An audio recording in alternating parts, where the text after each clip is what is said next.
Giturn over na sa siyudad sa San Carlos, pinaagi ni City Mayor Gingo Balmayo Jr. ang bagong natapos na unong na classroom building, pinaagi sa symbolic ingat ni DepEd Undersecretary Manuel Delito nga mao'y pinakitigang Kini giturn over ngadto ni Schools Division Superintendent Cynthia Di Mavivas, CESO 6, DepEd San Carlos City, niadtong Mayo 30 ning tuiga dito sa Sitio ang Tutunoy, Barangay Prosperidad, Kamanyangan Elementary School. Matud pa ni City Mayor Gingo Balmayor Jr. nga ang gobyerno sa San Carlos naghatag gayud og dakong bili sa edukasyon para sa mga bata, dili lang sa elementarya kundi apil na niini ang high school ug college, diin ang CPSU aduna nay lugar para tukuran og school building. Dugang ni Mayor Balmayor nga ang Kamanyangan Elementary School nahatagan usab og solar power ug karon padayon pang gi-construct gikan sa San Carlos Solar Energy Incorporated aron makaangkon og kahayag ang maong eskwelahan ug sayon na lang unya ang paghatag sa syudad og mga computers aron ang mga bata sa bukid dili maulahi sa mga bata sa syudad. We all know that as parents, we value the education of our youth, of our children, because we know also that they are our future. The coming of this Kamanyangan Elementary School youth site was really a collaborative effort, and also because of the happenings of the times. It was mentioned that Melvin was really pushing and of course listening, but it was also because there was a big project in his life. We look forward that this will be a help to the school and to the community, because it will also include rechargeable lights for them. And of course, charging area that we will have to work together with their head, with the community and the local government so that we can sustain and maintain this facility. The local government also has been working with their head in other needs of the different schools, from school repair to energization and some school classroom constructions also. So we hope that all these efforts that we have been doing with you, our partners in DepEd, will really be of help, of assistance, especially to our youth in their education. Not only in elementary, but also with high school, and even with the Central Philippine State University campus of San Carlos. So, to all of us, as I always counted on all of us, that we continue to work together to help each other for a better San Carlos, for a better Philippines. Si Reverend Father Johnny Lagdamin Jr. mao'y nag-blessing sa maong eskwelahan. Ang maong bag-ong school building migamit og interlocking compressed earth block o ICEB nga gitawag karon nga San Carlos Enviro Blocks ug dili ang naandang concrete hollow blocks. Ang San Carlos Enviro Blocks usa ka bag-ong teknolohiya sa paghimo og mga blocks nga magamit sa pagtukod og bongbong alang sa mga edipisyo sama sa tulunghaan, balay, simbahan ug uban pa ug kini gihimo sa Julio Florentina Ledesma Foundation Incorporated kon JFLF.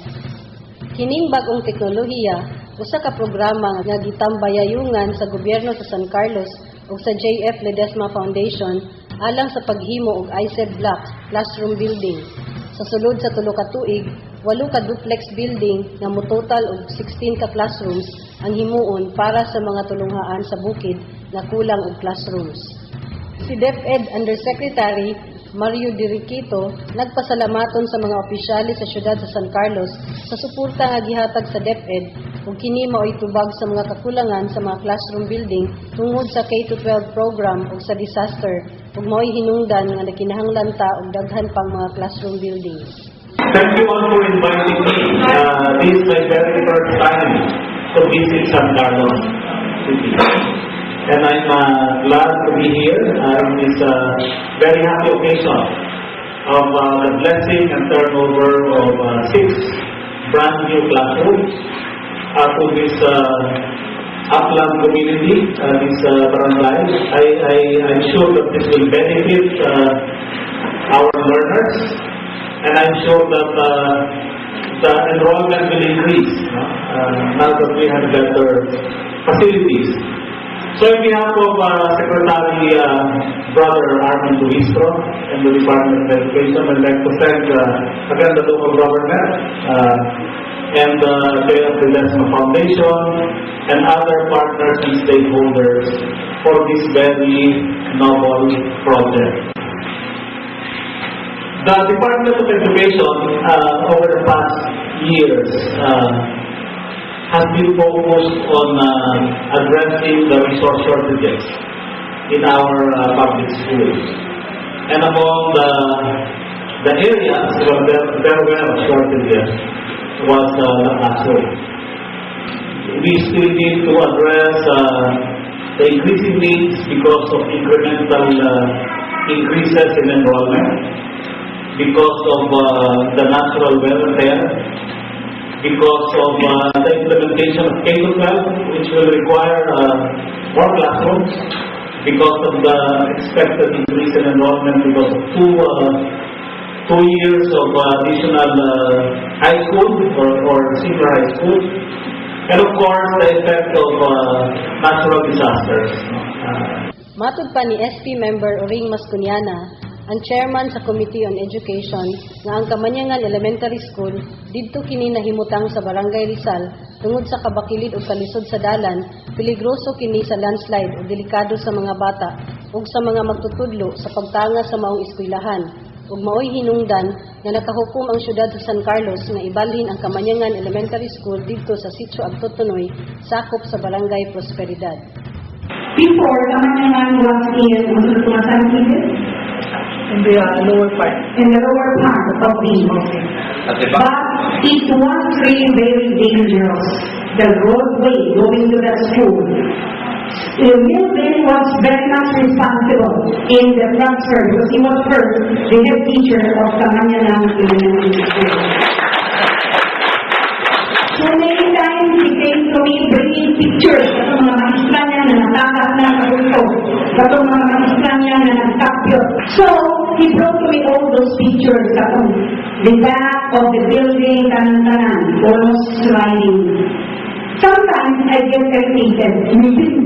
Kulit ka. Masyadong kulit. But he did not give up. So I brought until the time that the district supervisor, Dr. Valentin, showed us a video clipping for presentation when we had the division meeting at Algiers.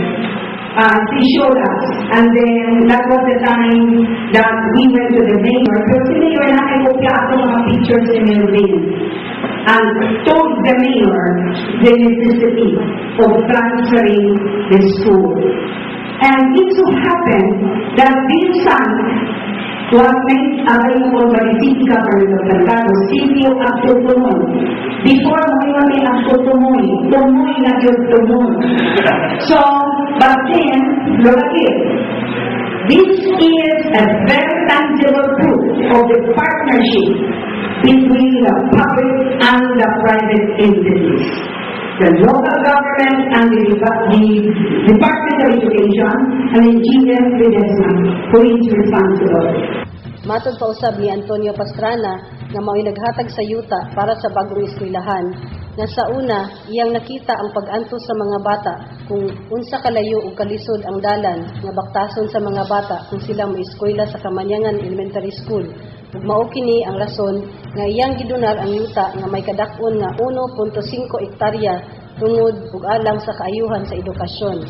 Matod pa usab ni Herminiano Mahinay, ang head teacher sa Kamanyangan Elementary School, nagsugod sila og klase sa ilang bagong eskwelahan niadtong Hulyo 2013 nga may 158 ka mga bata nga nag-eskwela ug karong tuiga 2014 nga klase mikabat na og 188 ka mga bata ang nagpa-enroll.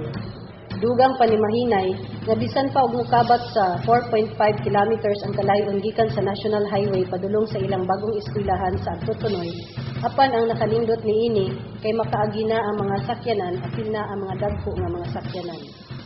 Si Engineer Misael Hibionada Deputy Executive Director sa Social Housing and Building Construction sa JF Ledesma Foundation, niingon nga ang mga residente mismo sa maong lugar may ilang gi-training sa paghimo og mga interlocking compressed earth block ug ang resulta mao ang paghimo og classroom building nga para ra usab sa ilang mga kabataan ug ang ilang nahibal-an magamit usab nila nga livelihood o kun panginabuhian.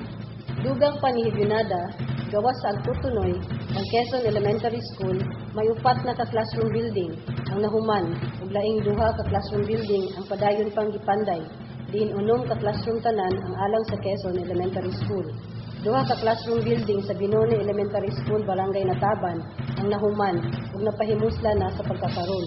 Ug 2 sa Burlad Elementary School, Barangay Quezon ang padayon pa karon nga gipanday.